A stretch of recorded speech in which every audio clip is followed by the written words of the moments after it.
এই সেই বদর প্রান্তর যেখানে ইসলামের প্রথম যুদ্ধ হয়েছিল, যার নাম বদর যুদ্ধ। যেখানে হযরত মুহাম্মদ সাল্লাল্লাহু আলাইহি সাল্লাম ৩১৩ জন সাহাবীদেরকে নিয়ে এখানে আসছেন মদিনা থেকে পায়ে হেঁটে।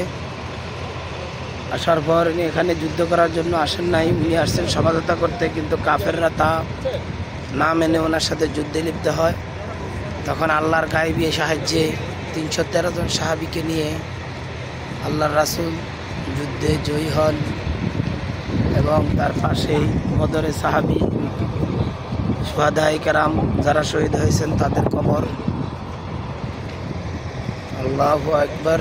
আমরা এখন বদর প্রান্তে আছি, যেখানে আমাদের মুহাম্মদ সাল্লাল্লাহু আলাইহি সাল্লাম যুদ্ধ করেছিলেন, যেখানে আবু জেহেল সিটারকে হত্যা করা হয়েছিল, মাজ এবং মুয়াজ ছোট দুটি ছেলে।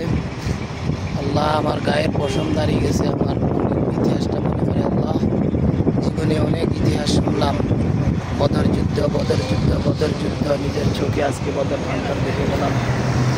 আল্লাহ, তুমি আমাদেরকে সাহাবীদের সাথে জান্নাতবাসী করো আল্লাহ। তুমি আমাদেরকে শহীদি মর্যাদা দাও আল্লাহ, শহীদ হিসাবে কবুল করো আল্লাহ, শহীদি মৃত্যু দাও আল্লাহ।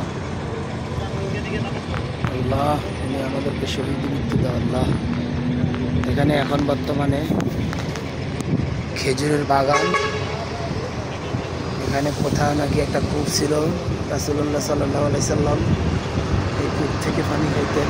কূপটা এখন খুঁজে পাওয়া যাচ্ছে না। আল্লাহু আকবার, আল্লাহু আকবার। এই সেই স্থান যেখানে আবু জেহেলকে হত্যা করা হয়েছিল, এই সেই স্থান যেখানে রাসূলুল্লাহ সাল্লাল্লাহু আলাইহি সাল্লাম ৩১৩ জন সাহাবীদেরকে নিয়ে এবং দুটি নাবালক বাচ্চাকে নিয়ে যুদ্ধে জয়ী হয়েছিলেন। আল্লাহু আকবার।